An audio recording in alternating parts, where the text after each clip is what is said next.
الحمد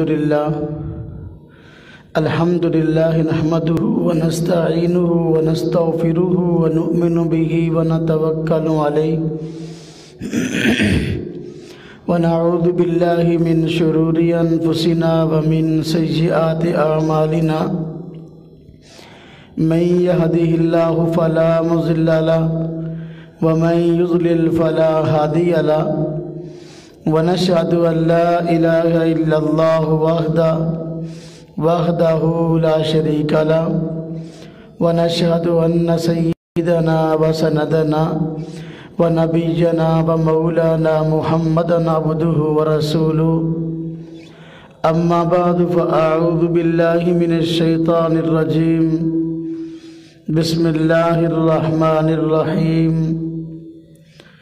إن المنافقين لكاذبون قال النبي صلى الله عليه وسلم آية المنافق ثلاث إذا حدث كذب وإذا وعد أخلف وإذا اؤتمن خان آمنت بالله صدق الله العظيم وصدق رسوله النبي الكريم ونحن على ذلك من الشاهدين والشاكرين والحمد لله رب العالمين اللهم صل على محمد وعلى آل محمد كما صليت على إبراهيم وعلى آل إبراهيم إنك حميد مجيد اللهم بارك على محمد وعلى آل محمد كما باركت على إبراهيم وعلى آل إبراهيم إنك حميد مجيد۔ اللہ رب العزت نے ہم سب پر بڑا کرم اور بڑا احسان فرمایا ہے کہ ایمان جیسی عظیم نعمت اور عظیم دولت ہم سب کو عطا فرمائی ہے۔ ایمان کے مد مقابل کفر ہے اور کفر کی کئی اقسام ہیں۔ کفر کی اقسام میں دہریت بھی ہے اور الحاد بھی ہے اور زندیقیت بھی ہے، منافقت بھی ہے۔ کفر کی کئی اقسام ہیں، تو اللہ رب العزت کا بڑا کرم اور بڑا احسان ہے کہ اس نے اعتقادی میدان میں ہمیں ایمان جیسی دولت عطا فرمائی ہے اور کفر سے اللہ پاک نے ہم سب کو بچا لیا ہے۔ آج امت مسلمہ میں ایمان جیسی نعمت کے پائے جانے کے باوجود کفر کی اقسام میں سے ایک قسم منافقت ہے، تو اس کی علامات کا ظہور فرمایا ہے، یعنی امت مسلمہ صراحتاً اعتقاداً منافقت کا شکار تو نہیں ہے، لیکن کچھ نشانیاں ایسی ہیں جو کہ منافق کی ہیں۔ آج مسلمان ان باتوں میں، ان نشانیوں میں مبتلا ہیں۔ اعتقاداً منافقت نہیں ہے۔ ان کو بیان کرنے سے پہلے یہ سمجھ لیں منافقت کہتے کس کو ہیں۔ منافقت کا معنی ہے کہ آدمی کے دل میں کفر چھپا ہو، دل سے آدمی مومن نہ ہو اور قرآن کریم کو، حضور نبی اقدس صلی اللہ علیہ وسلم کو، آپ کے لائے ہوئے دین کو دل سے سچا نہ سمجھتا ہو، لیکن زبان سے اس کے سچ ہونے کا اظہار کرتا ہو، دل میں اس کی کیفیت انکار کی ہو، زبان پہ اس کے ایمان کا اظہار ہو، اسے کہتے ہیں منافق، اور اس عمل کا نام ہے منافقت۔ حضور نبی اقدس صلی اللہ علیہ وسلم منافقت سے مسلمانوں کو ڈراتے رہے، اور قرآن کریم میں بھی منافقت کی مذمت کو بیان کیا گیا ہے۔ تو منافقت ایک نہایت خطرناک، ایمان کے لیے خطرناک ذریعہ ہے اور خطرناک بیماری ہے۔ قرآن کریم میں اللہ رب العزت نے منافقین کا تذکرہ کیا ہے، تو منافق کہتے ہیں اس شخص کو دل میں اس کے کفر چھپا ہو، زبان سے ایمان کا اظہار کرے۔ اور اسلامی تاریخ میں منافقت کب پیدا ہوئی، اس کی وضاحت پہلے ضروری ہے۔ مکہ مکرمہ میں کوئی آدمی منافق نہیں تھا، بلکہ منافقت پیدا ہوئی مدینہ طیبہ میں۔ مکہ مکرمہ میں لوگ دو طرح کے تھے، یا تو سیدھے سیدھے مسلمان یا اس کے مقابل کفار۔ مکہ مکرمہ میں کوئی منافق نہیں تھا۔ جو حضور نبی پاک صلی اللہ علیہ وسلم پہ ایمان لے آتا تو دل سے قبول کرتا اور دل سے حضور نبی پاک صلی اللہ علیہ وسلم کی رسالت کو مانتا، قرآن کریم کو مانتا، آپ کے لائے ہوئے دین کو مانتا اور اس پہ مر مٹنے کو تیار ہو جاتا۔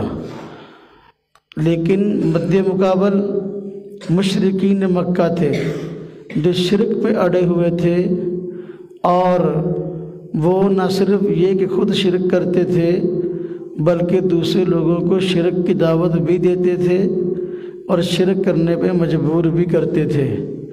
تو مکہ مکرمہ میں دو ہی طرح کے لوگ تھے، یا مسلمان یا کافر مشرک۔ منافقت کا فتنہ نہیں تھا۔ حضور نبی اقدس صلی اللہ علیہ وسلم نے جب مدینہ طیبہ کی طرف ہجرت فرمائی ہے تو اس وقت مدینہ طیبہ کے اندر جن لوگوں نے حضور نبی پاک صلی اللہ علیہ وسلم کی مخالفت کی وہ یہود اور نصارہ تھے۔ یہودیوں نے اپنا مخالفت کی اور عیسائیوں نے حضور نبی پاک صلی اللہ علیہ وسلم کی مخالفت کی، اور مشرکین مکہ تو پہلے ہی مخالف تھے۔ جب ان لوگوں نے مخالفت کے اندر اپنی تمام حدیں پار کر دیں تو کئی مرتبہ ان لوگوں کے ساتھ جنگ کی نوبت آئی۔ چنانچہ مشرکین مکہ کے ساتھ خاص طور پہ جنگیں ہوئیں، اور جنگ بدر جس میں اللہ رب العزت نے مسلمانوں کو فتح عطا فرمائی، مشرکین کے بڑے بڑے 70 سردار جو ہیں مارے گئے اور 70 قید ہو کر آئے۔ تو یہ اسلام کی عظیم فتح تھی۔ پھر اور بھی فتوحات کا دروازہ کھلا، مسلمانوں کا اقتدار قائم ہونے لگا، حضور نبی پاک صلی اللہ علیہ وسلم پر ایمان لانے والوں کی تعداد بڑھنے لگی۔ تو مسلمانوں کی کامیابیوں کو دیکھ کر ایک خاص چھوٹے سے گروہ نے منافقت کا لبادہ اوڑھا، یعنی تھے وہ کافر، یہودی یا کسی اور مذہب کے، لیکن جو ہے ان لوگوں نے اپنے مفادات کے لیے زبان سے اظہار کرنا شروع کر دیا کہ ہم ایمان لے آئے ہیں اور ہم مسلمان ہو گئے ہیں، حالانکہ وہ مسلمان نہیں ہوئے تھے۔ تو وہ گروہ جو کہ دل میں کفر چھپائے ہوئے تھا اور زبان سے اس کا اظہار کرتے تھے،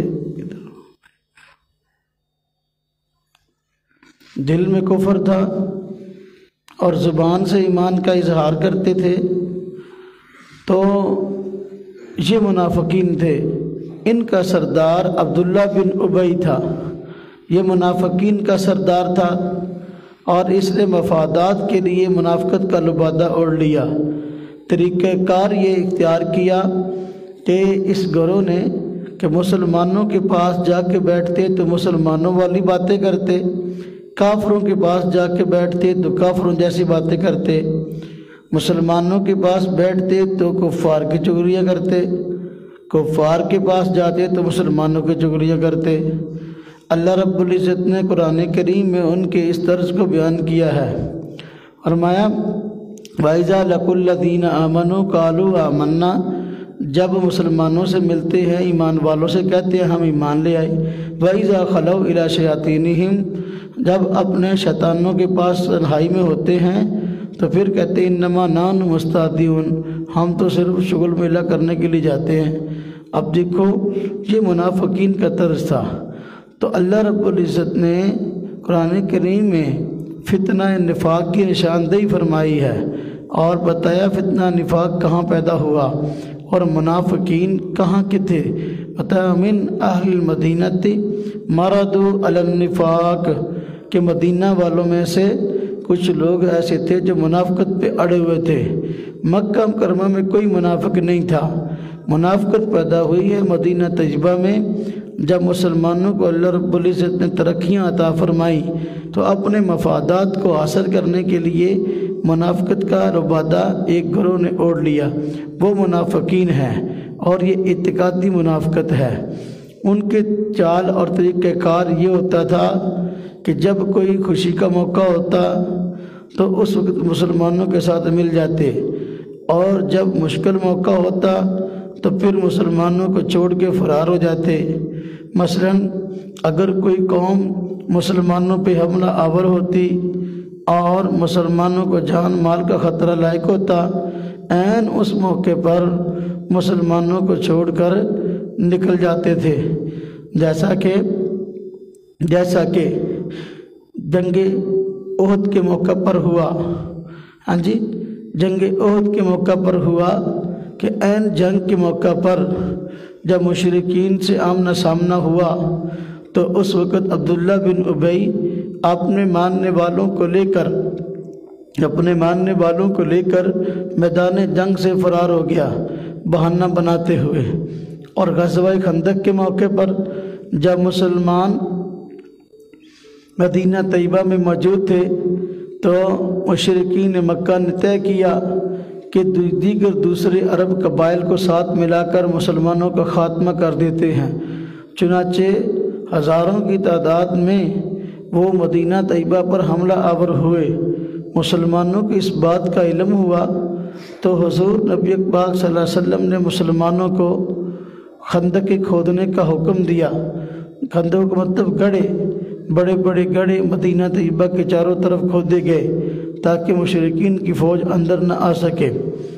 اب جب یہ خندق کھودی جا رہی تھی اور مسلمانوں کے لیے پریشانی کا موقع تھا، عین اس موقع پر منافقین اپنے گھروں میں جا کے گھس گئے اور مسلمانوں کا ساتھ چھوڑ دیا۔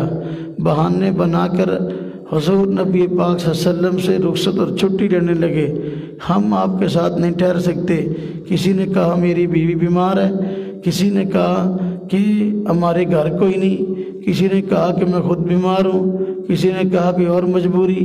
تو اس طرح کی عذر اور مجبوریاں بیان کر کے مسلمانوں کے ساتھ مل کر جنگ نہیں کرنا چاہتے تھے، بلکہ اندرونی ہمدردیاں ان کی کفار کے ساتھ تھیں۔ تو یہ وہ گروہ تھا جو منافقین کا تھا، یہ مدینہ طیبہ میں پیدا ہوا، مکہ مکرمہ میں اس کا وجود نہیں تھا۔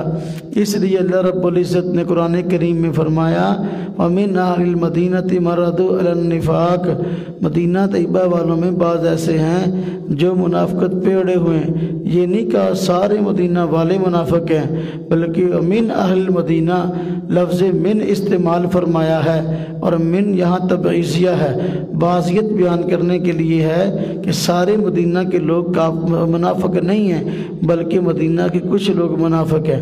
ایک گروہ پیدا ہوا منافقین کا۔ حضور نبی اقدس صلی اللہ علیہ وسلم نے منافقین کو باوجود ان کی سازشوں کے قتل نہ کیا، بلکہ ان کو مہلت دی تاکہ یہ لوگ سوچیں، سمجھیں، غور کریں اور ایمان لے آئیں۔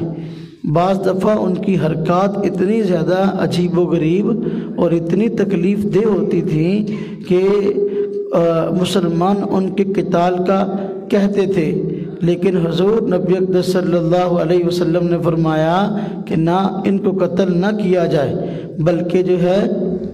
بلکہ ان کو چھوڑ دیا جائے۔ کیوں؟ کافر یہ کہیں گے دیکھو مسلمان اپنے ہی کلمہ گو لوگوں کو قتل کرتے ہیں، اس لیے ان کے ساتھ قتال نہ ہوا۔ وقت گزرنے کے ساتھ ساتھ بہت سے منافقین سچے دل سے مسلمان ہو گئے اور انہوں نے ایمان قبول کیا۔ بہرکیف تو فتنہ نفاق یہ مدینہ طیبہ کی پیداوار ہے اور مدینہ طیبہ میں پیدا ہوا تھا۔ مکہ مکرمہ میں کوئی منافق نہیں تھا، یا تو سیدھے سیدھے مسلمان تھے یا سیدھے سیدھے جو ہے وہ کافر تھے۔ یہ منافقت کا لبادہ ایک چھوٹے سے گروہ نے مدینہ طیبہ کے اندر اوڑھا تھا اور یہ مدینہ طیبہ کے اندر فتنہ پیدا ہوا۔ تو کفر کی اقسام میں سے ایک قسم نفاق ہے، تو یہ نفاق والا فتنہ مدینہ طیبہ کے اندر پیدا ہوا۔ اب یہ اس دور کی بات ہے جب اسلام ترقی کر رہا تھا، حضور نبی اقدس صلی اللہ علیہ وسلم مسلمانوں میں موجود تھے، تو اس وقت یہ گروہ پیدا ہوا۔ لیکن وقت گزرنے کے ساتھ ساتھ اعتقادی منافقت ختم ہوتی گئی، یا تو منافقین مر گئے یا انہوں نے توبہ کر لی۔ بعد میں اعتقادی طور پر یہ منافقت باقی نہ رہی، لیکن امت مسلمہ میں وہ نشانیاں آخرکار پائی جانے لگیں جو کہ منافقت کی نشانیاں تھیں۔ حضور نبی اقدس صلی اللہ علیہ وسلم نے فرمایا منافقوں کی نشانیاں 3 ہیں۔ فرمایا آیت المنافق ثلاث، منافق کی نشانیاں 3 ہیں۔ چونکہ یہ نشانیاں کیوں بیان فرمائی؟ ایمان کا تعلق جو ہے وہ تو ایک اپنا قلبی معاملہ تھا، کسی کے چہرے پر نہیں لکھا کہ یہ مسلمان ہے یا یہ منافق ہے۔ دل کی کیفیات کا نام ایمان اور نفاق ہے۔ دل سے اگر سچا جانتا اور مانتا ہے اسلام کو، حضور نبی پاک صلی اللہ علیہ وسلم کو اور قرآن کو، تو وہ مومن ہے۔ اگر دل سے سچا نہیں مانتا تو وہ منافق ہے۔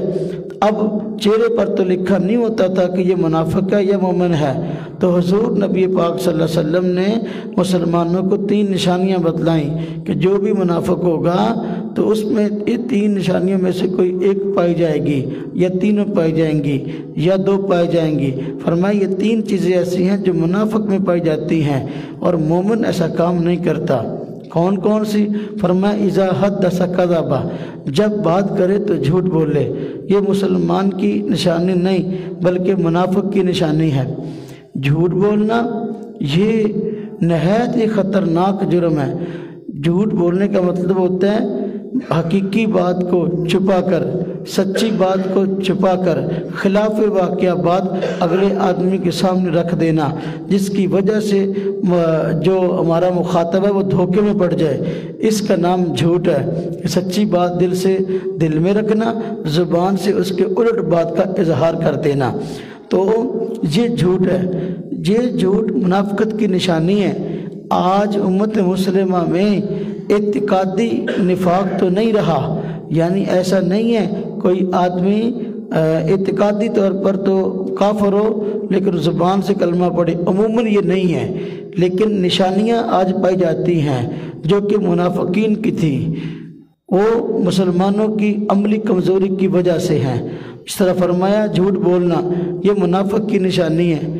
آج مسلمان جھوٹ بولنے کو گناہ نہیں سمجھتے، جھوٹ بولنے کو عیب نہیں سمجھتے، جھوٹ بولنے والے آدمی کی حوصلہ افزائی کی جاتی ہے۔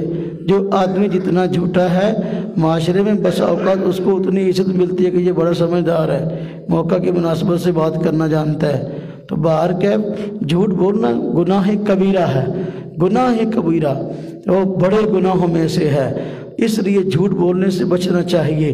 آج جھوٹ بولنا، جھوٹ سننا، جھوٹ پہ عمل کرنا ہمارے معاشرے کے اندر بہت عام ہو گیا۔ مثلاً دیکھیں یہ جھوٹ سننا یہ بھی گناہ ہے، جھوٹ بولنا یہ بھی گناہ ہے، ہاں جی، جھوٹ پر عمل کرنا یہ بھی گناہ ہے۔ جھوٹ سننا کیا ہے؟ ایک بڑا طبقہ ایسا ہے انسانوں میں جو جھوٹ ہر وقت بولتا ہے، وہ کون ہے؟ وہ ہے اداکاروں کا گروہ، وہ ہے فنکاروں کا گروہ، وہ ہے فلمی ایکٹروں کا گروہ، وہ ہے گانے گانے والوں کا گروہ۔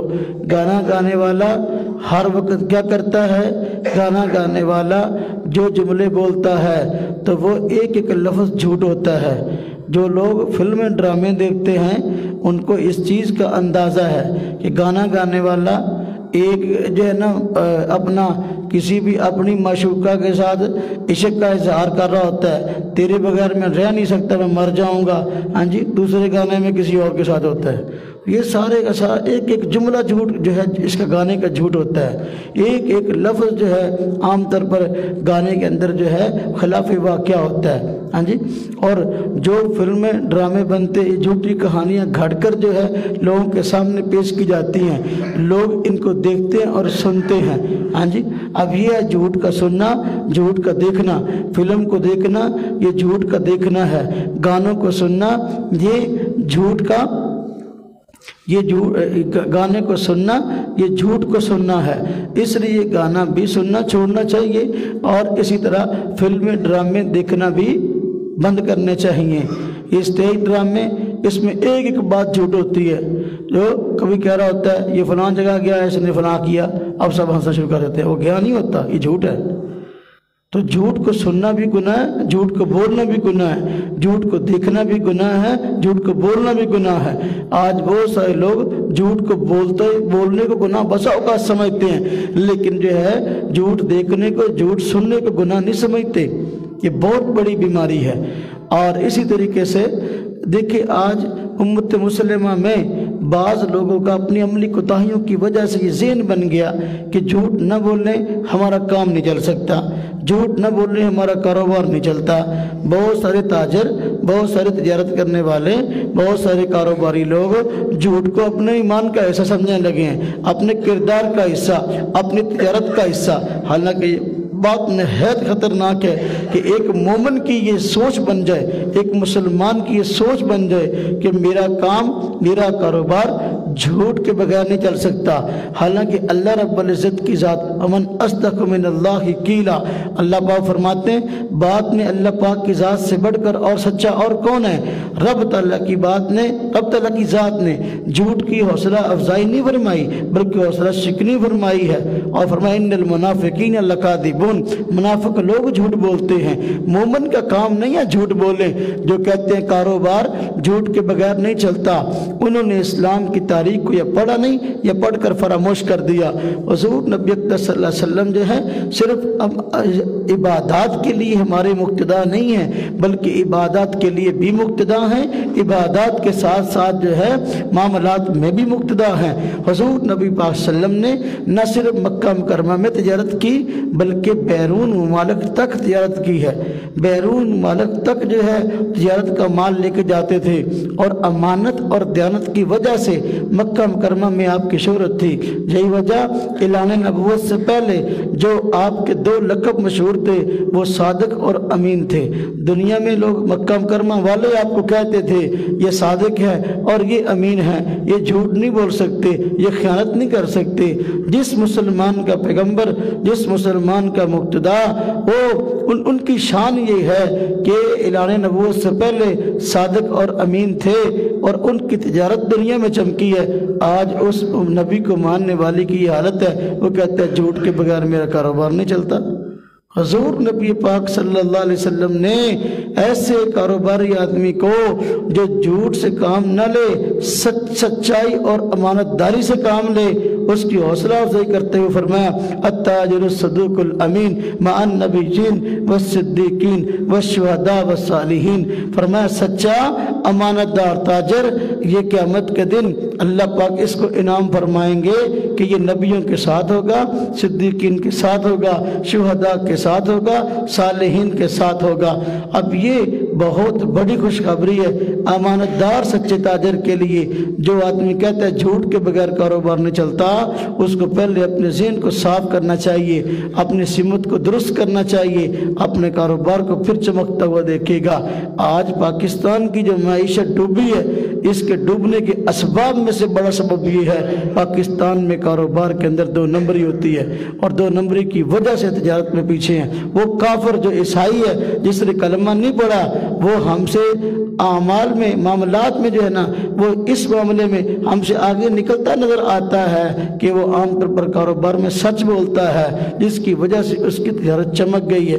ایک مسلمان جھوٹ کو اختیار کیے ہوئے جس کی وجہ سے معیشت کا بیڑا غرق ہے۔ اب دیکھو ایک پاکستان کی بنی ہوئی کوئی چیز ہے، پروڈکٹ ہے، آپ اس کو خریدیں، اور ایک غیر ملکی جو ہے چیز ہے، پروڈکٹ ہے، مصنوعات میں سے ہے، تیار کردہ، اس کو خریدیں۔ اب دیکھیں اس کے باہر ریپر پر ڈبے پر لکھا ہوتا ہے کہ یہ چیز فلاں فلاں چیزوں سے تیار ہوئی ہے۔ اب پاکستانی چیزوں میں عام طور پر دھوکہ اور فراڈ ہونے لگا ہے، اوپر لکھا ہوتا ہے اس میں فلاں فلاں چیز جو ہے وہ پائی گئی اور فلاں فلاں چیز سے مل کر یہ چیز تیار ہوئی ہے، لیکن اندر وہ چیز نہیں ہوتی۔ لیکن دوسرے ممالک جاپانی وغیرہ میں اب کیا معاملہ ہے، جو باہر لکھا ہوتا ہے وہی اندر ہوتا ہے۔ حالانکہ یہ شان تو مسلمان کی تھی، یہ شان کافر کی نہیں تھی۔ کافر کو اس بات پہ یقین آ گیا کہ سچ بولیں گے تو کاروبار چلے گا۔ آج دھوکے میں پڑا ہوا کوئی مسلمان اگر اس کی یہ ذہنیت ہے کہ جب تک دھوکہ نہیں دوں گا اور جب تک جو ہے فراڈ نہیں کروں گا، جھوٹ نہیں بولوں گا، کاروبار نہیں چلے گا، جبکہ حضور نبی پاک صلی اللہ علیہ وسلم کا فرمان ہے من غش فلیس منا، جس آدمی نے ملاوٹ کی ہم میں سے نہیں، دھوکہ دیا ہم میں سے نہیں۔ یہ ملاوٹیں کرنا، یہ دھوکہ بازی، یہ جھوٹ کی صورتیں ہیں، اس لیے اس سے بچنا چاہیے اور دوسرے مسلمانوں کو بچانا چاہیے۔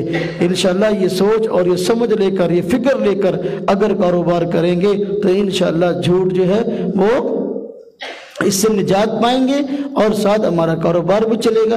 آج خاندانوں میں جو لڑائیاں ہیں، آج خاندانوں میں معاشرے کے اندر جو فساد ہے، اس کی بڑی وجہ جھوٹ ہے، اور جھوٹ کے اندر جھوٹ کی وجہ سے بس اوقات مرنے مارنے پہ لوگ اتر آتے ہیں۔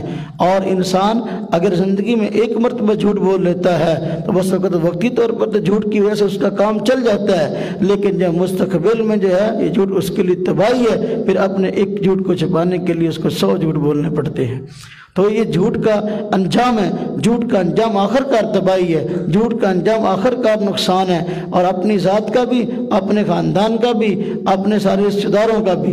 اس لیے جھوٹ سے انسان کو توبہ کرنی چاہیے، اور جھوٹ سے انسان کا وقتی طور پر کوئی نقصان ہو سکتا ہے لیکن مستقبل میں تباہی سے بچ جائے گا، وگرنہ اس کے جھوٹ کی وجہ سے جتنا فساد پھیلا ہے وہ فساد سارے کا سارا اس کے ذمہ آئے گا، وہ گناہ سارے کا سارا اس کے ذمہ آئے گا۔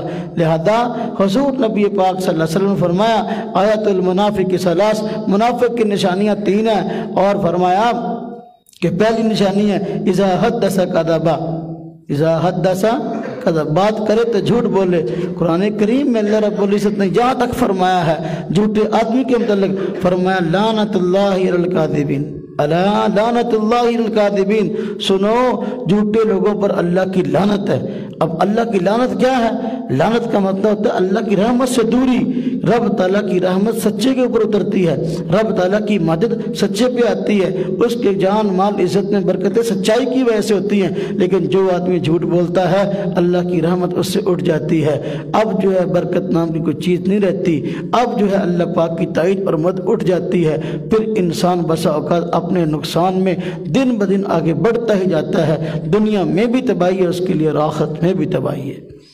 حضور نبی اقدس صلی اللہ علیہ وسلم نے شاہ فرمایا دوسری نشانی منافق کی بیان فرماتے ہوئے فرمایا کہ منافق کی دوسری نشانی یہ وَإِذَا وَعَدَ أَخْلَفَ، وعدہ کرے تو وعدے کی خلاف ورزی کرے۔ اب دیکھو منافقین ایسا کرتے تھے، اعتقادی منافق جو تھے وہ ایسا کرتے تھے، منافقین کا گروہ تو وعدے کرتے تو وعدوں کی خلاف ورزی کرتے، ان کا یہ معمول تھا۔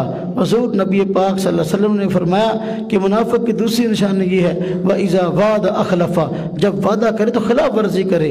حضور نبی پاک صلی اللہ علیہ وسلم ایک مرتبہ جو ہے ایک شخص کے ساتھ گئے تو وہاں ایک جگہ پر وہ ٹھہر گیا اور کہنے لگا، بلکہ حضور نبی پاک صلی اللہ علیہ وسلم کو کہنے لگا کہ آپ یہاں ٹھہریں میں آتا ہوں۔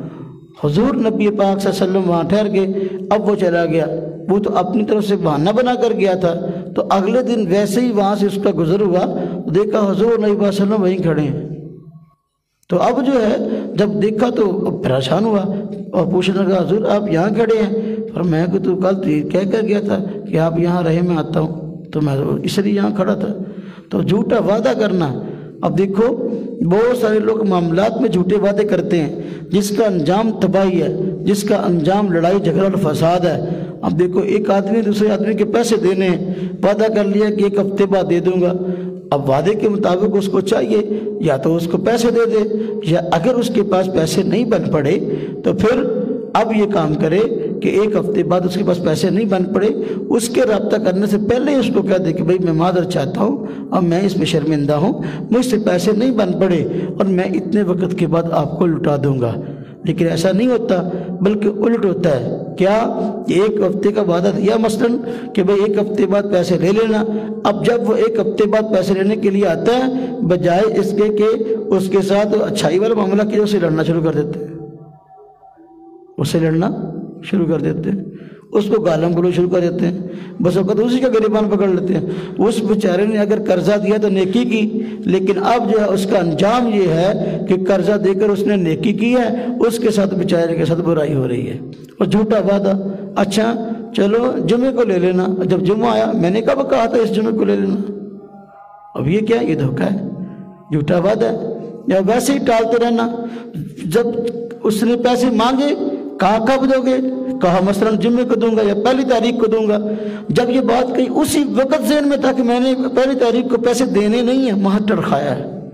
اب جس آدمی کا یہ ذہن ہے کہ وہ پہلے ہی بات کرتے ہوئے ہی دوسرے کو ٹرخانا چاہتا ہے اور اس بیچارے کو جو ہے دھوکہ دینا چاہتا ہے، تو یہ جھوٹے وعدے، خلاف ورزیاں، یہ مومن کی شان نہیں، یہ منافقین کی شان تھی اور منافقین کی بری حالت تھی۔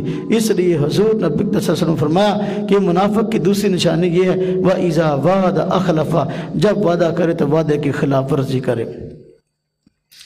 وعدے کی خلاف ورزی بہت بڑا جرم ہے، اس لیے معاہدات کی پیروی کا حکم قرآن نے دیا ہے، حضور نبی پاک صلی اللہ علیہ وسلم نے دیا ہے۔ کوئی انسان دوسرے مسلمان کے ساتھ کوئی ایسا وعدہ نہ کرے جس کی وجہ سے اس کے جذبات کو ٹھیس پہنچے یا اعتماد کو ٹھیس پہنچے، بلکہ وعدہ کرو تو بہت سوچ اور بہت سمجھ کر کرو۔ وعدے کی خلاف ورزی کرنا ہرگز مومن کی شان نہیں ہے۔ آج ہمارے معاشرے میں جو لڑائیاں اور فساد ہیں یہ وعدے کی خلاف ورزی کرنے کی وجہ سے ہیں۔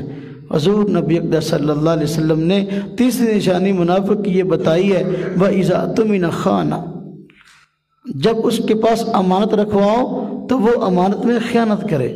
امانت میں خیانت یہ مومن کی شان نہیں ہے بلکہ منافق کی حالت ہے اور بری حالت ہے۔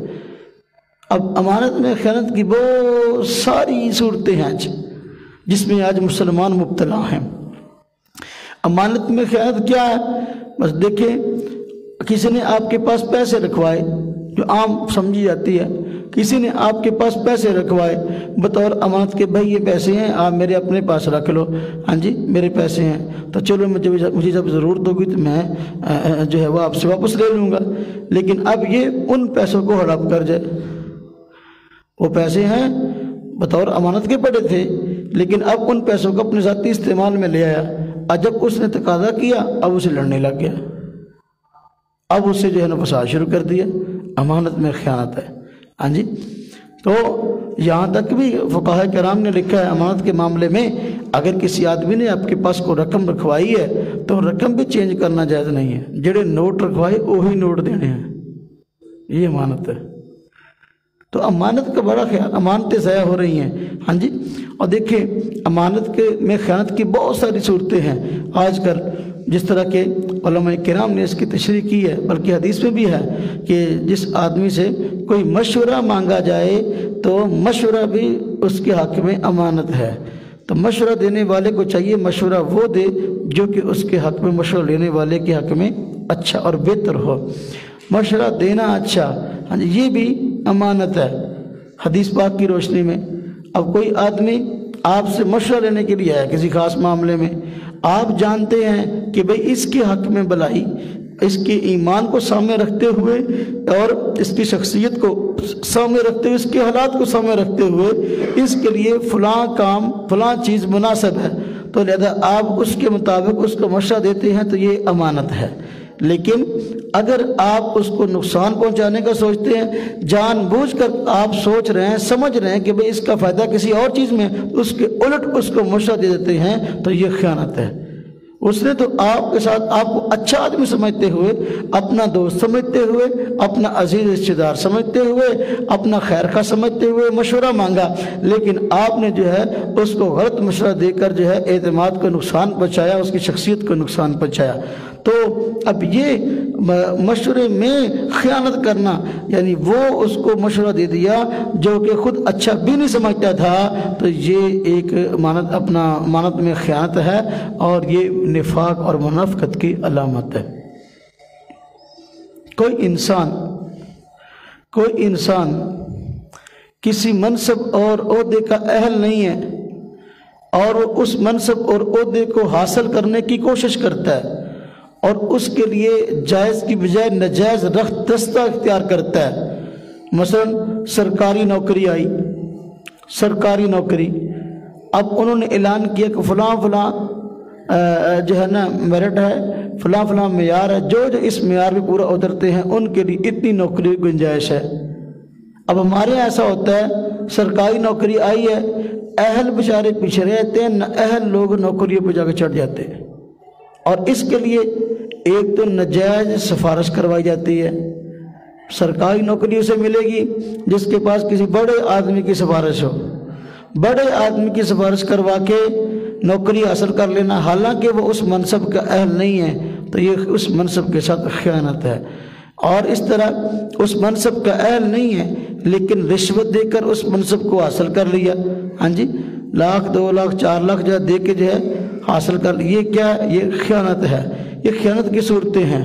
تو جو آدمی کسی منصب کا اہل نہیں ہے اس پہ سفارش ناجائز کروا کے اور اسی طرح رشوت دے کے اس منصب کو حاصل کرتا ہے تو یہ خیانت ہے اور یہ نفاق کی علامت ہے۔ مسلمانوں کو چاہیے ایسے طریقہ کار سے باز ہے، جو آدمی اس منصب کا اہل ہے عزت کے ساتھ اس کو آگے جانے کا موقع دیا جائے۔ پاکستان کے ترقی نہ کرنے کی اس وقت جو وجہ ہے وہ یہ بھی ہے کہ ہماری معیشت کا جو بیڑا غرق ہوا، اس کی ایک وجہ یہ بھی ہے کہ نااہل لوگ بہت سارے ایسے عہدوں پر بیٹھے ہیں جن عہدوں کے وہ اہل نہیں ہیں، وہ یا تو سفارش سے آئے یا پیسے سے آئے یا اثر رسوخ استعمال کر کے آئے ہیں۔ تو منافق کی تیسری نشانی یہ ہے اس کے پاس امانت رکھوائی جائے، امانت میں خیانت کرے۔ اس کا تعلق محض پیسے کے ساتھ نہیں ہے، جتنی بھی امانت میں خیانت کی صورتیں ہیں ساری کی ساری اس کے اندر شامل ہیں، اور آدمی کو چاہیے کہ خیانت سے باز آئے، امانت داری سے کام لے۔ اب ناپ تول میں کمی کرنا یہ خیانت ہے۔ ہمارے یہاں عموماً ایسا ہوتا ہے کہ جب کسی سے کوئی چیز خریدتے ہیں تو ذہن اور ہوتا ہے، جب کسی کو بیچتے ہیں تو ذہن اور ہوتا ہے۔ جب خریدتے ہیں تو کوشش ہوتی ہے بھی اچھی ساری چیز میرے حصے میں آ جائے، اور جب بیچتے ہیں تو بیچتے وقت کوشش ہوتی ہے بھی کسی نہ کسی طریقے سے جتنی نکمی چیز ہے نا اس کو باتوں میں لگا کے جو ہے ڈال کے اس کے چھاپر میں جو ہے نا اس کو چلتا بنائے، یعنی مطلب یہ خیانت ہے۔ ناپ تول میں کمی کرنا خیانت ہے۔ ایک آدمی جب دوسرے سے لیتا ہے تو پورا وصول کرتا ہے، ہاں جی، بڑے کہتے پورا ہور بھی پا، لیکن جب خود دیتا ہے تو ڈنڈی مارتا ہے، صحیح طرح تولتا نہیں ہے، ہاں جی۔ کسی نے اپنے کنڈے کے ساتھ مقناطیس لگا رکھا ہے، کسی نے جو ہے نا اور کوئی کارنامہ کر رکھا ہے، اب وہ لوگوں کو جو ہے نا اس طرح ہی اسی 2 نمبر کنڈے سے ناپ کے دیتا ہے اور کم کر کے، یہ خیانت کی صورتیں ہیں۔ تو امانت میں خیانت کرنا یہ ٹھیک نہیں ہے۔ پیسے 5 کلو کے لیے اور دے رہے ہو 4.5 کلو، سبز منڈی کے اندر بہت ہی کام ہوتا ہے، ہاں جی۔ وہ بجائے اس سے کہ وہ جو سرکاری تولنے کے لیے، وزن کو تولنے کے لیے جو پنجابی میں کہتے ہیں وٹے، وہ جو اوزان ہیں اب کئی لوگوں نے وہ اپنے پاس رکھے ہی نہیں ہوتے، بلکہ جو ہے نا کسی نے اینٹ رکھی ہوئی ہے، کسی نے روڑا رکھا ہوا ہے، کسی نے پتھر رکھا ہوا ہے۔ اب پتھر اس کا وزن کیا ہے بتاتے ہی نہیں ہے، وہ تول کے دے رہے ہیں، اور 5 کلو کی بجائے 4.5 کلو دے رہے ہیں، کوئی 4 کلو دے رہا ہے، یعنی یہ ڈرامہ چل رہا ہے امانت کے اندر خیانت۔ یہ خیانت کی صورتیں ہیں کہ جو چیز جس حالت میں لٹانے کا حق ہے اس کو لٹانے سے باز آنا، اس طرح اس میں کمی اور زیادتی کرنا، یہ خیانت ہے۔ اور یہ ہندوؤں کی علامت بتائی گئی تھی کہ بنیا جب لیتا ہے تو پھر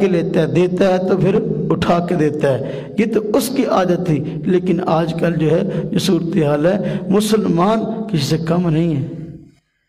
اب یہ پاور لوم پہ کپڑا بنتا ہے، پاور لوم پہ کپڑا بنتا ہے۔ اب مجھے اگرچہ اس کی بہت زیادہ تفصیلات کا زیادہ علم نہیں ہے، لیکن اتنا ضرور جانتا ہوں کہ سودے جو ہوتے ہیں کپڑے کے، وہ جو معیار طے ہوتا ہے اس معیار کے مطابق سودا دیا نہیں جاتا، بلکہ کہتے پک جو ہے نا جو طے ہوا اس سے ہٹ کے لگا لینا، تاکہ تھوڑی تھوڑی جو ہے نا کمی ہوتی رہے، آخرکار کئی گزوں کا فرق پڑ جائے گا۔ یہ ڈنڈی ہے، یہ خیانت ہے، یہ دھوکہ ہے، اس سے حضور نبی پاک صلی اللہ علیہ وسلم نے روکا ہے۔ ہاں جی، اب دیکھو یہ خیانت کی صورتیں اتنی زیادہ ہیں۔ اب دیکھیں مثلاً آپ نے مال بیچا تو مال پاس کرنے کے لیے آپ کے پاس وہ آیا، چیکر آیا۔ اب چیکر آدمی کو جو ہے نا پیسے لگا دیے، اس کو اچھا کھانا کھلا دیا، اس کو جو ہے نا جیب میں کچھ پیسے ڈال دیے، اس کو موٹر سائیکل لے کر دے دیا۔ اب یہ کیا ہے؟ یہ اس چیکر کو راضی کر دیا، مال اس کو 2 نمبر دے دیا۔ نقصان کس کا کیا؟ مالا کا کیا۔ یہ چیزیں سب خیانت میں شامل ہیں، اور ہم اس کو غلط سمجھتے بھی نہیں ہیں۔ یہی ہے نا، ایک کپڑا اگر 8 لاکھ کا بکا ہے تو وہ 6 لاکھ کا بک جائے گا، وہ 7 لاکھ کا۔ لیکن یہ کہ اب اس پہ کام، اور دیکھیے ٹیکس کا معاملہ، ٹیکس اپنے حکومت کو دینے چاہیے، جو ٹیکس حکومت نے لاگو کیے ہیں وہ دینے چاہیے۔ ٹیکس اگر دیں گے تو اس سے بیت المال مضبوط ہوگا اور اس سے ملک کی معیشت مضبوط ہوگی۔ اب ٹیکس کو بچانے کے لیے جو ہیلے اختیار کی جاتے ہیں کہ جو لوگ ملازمین ہیں ان ملازمین کو جو ہے راضی کر کے اپنے ٹیکس معاف کروا لیے جاتے ہیں، یہ بھی خیانت کی صورت ہے، اپنے ملک کے ساتھ، اپنی عوام کے ساتھ اور اپنے بیت المال کے ساتھ۔ یہ خیانت کی صورتیں ہیں۔ جتنے مل فیکٹریوں والے ہیں انہوں نے 2 طرح کے، عام طور پر اللہ ماشاءاللہ 2 طرح کے رجسٹر بنا رکھے ہوتے ہیں حساب و کتاب کے۔ ایک رجسٹر وہ ہے جو خود اپنے پاس رکھنا ہے اور اس میں سارا حساب و کتاب من ان نقل ہے، ایک رجسٹر وہ ہے کہ جو کہ ٹیکس والوں کو دکھانے کے لیے بنایا ہوا ہے۔ ہاں جی، یعنی مطلب ہے کاروبار، راز، مال یہ جتنا ہے اس سے ہٹ کر بیان کرنا تاکہ ٹیکس پورا ادا نہ کرنا پڑے۔ یا اگر رجسٹر 2 طرح کے نہیں بنائے، ایک رجسٹر اس میں من و ان ساری چیزیں ہیں، تو پھر وہ جو ٹیکس والا آتا ہے ٹیکس لینے کے لیے اس کو جو ہے راضی کر کے اپنا ٹیکس کم کروا لیا یا معاف کروا لیا۔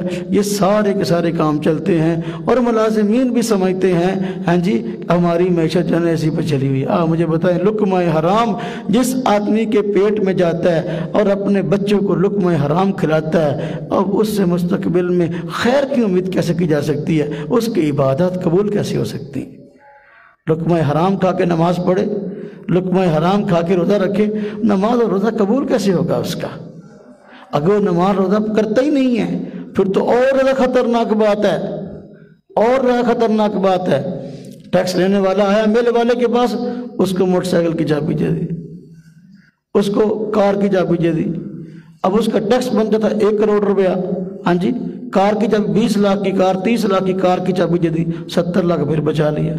اب وہ سمجھتا ہے جو ملازم ہے کہ ہاں جی مجھے کار کی چابی مل گئی، مجھے اور کیا چاہیے، تو لہذا ہاں جی وہ کار لے کے راضی ہو جاتا ہے اور وہ ٹیکس نہ دے کے راضی ہو جاتا ہے اور بیڑا گرک ہوتا ہے اپنی معیشت کا۔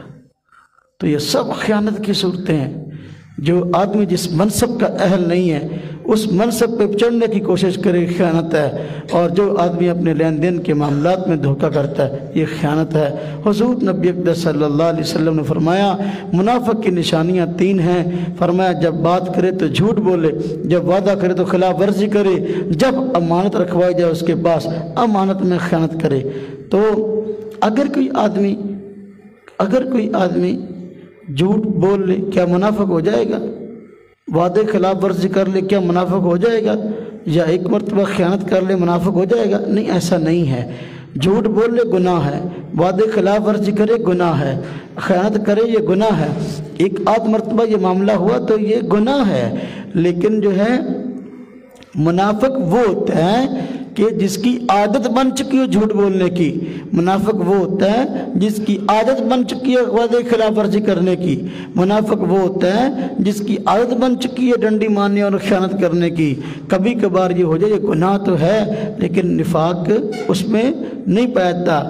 ہاں، اور میں نے پہلے بات عرض کی تھی کہ ایک نفاق اعتقادی ہے اور ایک نفاق عملی ہے۔ آج کل نفاق اعتقادی تو باقی نہیں رہا، نفاق اعتقادی تو یہ تھا کہ ایک آدمی اس کے دل کے اندر کفر ہے، قرآن کو، حضور نبی صلی اللہ علیہ وسلم کو اور اسلام کو سچا نہیں مانتا، زبان سے کہتا ہے کہ میں اس سب کو سچا مانتا ہوں، یہ منافقت ہے اور یہ نفاق اعتقادی ہے۔ یہ اس کے اندر عام طور پر مسلمانوں میں نہیں ہے۔ لیکن دوسرا نفاق عملی، یعنی وہ اعتقاد منافق تو نہیں ہے لیکن جو منافقین کام کرتے تھے وہ کام اس کے اندر پائے گئے، جو ان کے معاملات ہیں وہ معاملات مسلمان کے اندر پائے گئے۔ اس طرح کے جھوٹ بولنا، یہ تھا منافق وہ ہے جو جب بھی بات کرے تو جھوٹ بول لے، جب بھی وعدہ کرے تو خلاف ورزی کرے، جب بھی ایمان توڑے تو خیانت کرے۔ اصل میں یہ تھی منافق کی عادت۔ تو اب اگر کسی میں پائی جاتی ہے، یہ نفاق عملی ہے، باہر کے بہت بڑا گناہ ہے۔ اور یہ تینوں گناہ ایسے ہیں، جھوٹ بولنے جیسا، وعدے خلاف ورزی والا، امانت میں خیانت والا، یہ تینوں گناہ ایسے ہیں، یہ صرف لازمی نہیں ہیں بلکہ متعدی ہیں۔ یعنی یہ صرف خود انسان کو نقصان نہیں پہنچاتے، انسان کی شخصیت کو نقصان تو پہنچاتے ہی ہیں بلکہ معاشرے کا بیڑا گرک کرتے ہیں، یہ خاندان کا بیڑا گرک کرتے ہیں، یہ علاقے محلے کا بیڑا گرک کرتے ہیں، اس ملک کا بیڑا گرک کرتے ہیں۔ یہ لازمی گناہ نہیں ہے، یہ متعدی گناہ ہے، یعنی پوری امت مسلمہ کو اپنی لپیٹ میں لیے ہوئے ہیں۔ اس لیے یہ متعدی گناہ بھی چھوڑنے چاہیے، لازمی گناہ بھی چھوڑنے چاہیے۔ کوشش کرنی چاہیے کہ انسان جھوٹ سے بچے، وعدے کی خلاف ورزی سے بچے اور امانت میں خیانت کرنے سے بچے۔ اللہ رب العزت جو کچھ کہا سنا گیا ہم سب کو عمل کی توفیق عطا فرمائے۔ وآخر دعوانا الحمد۔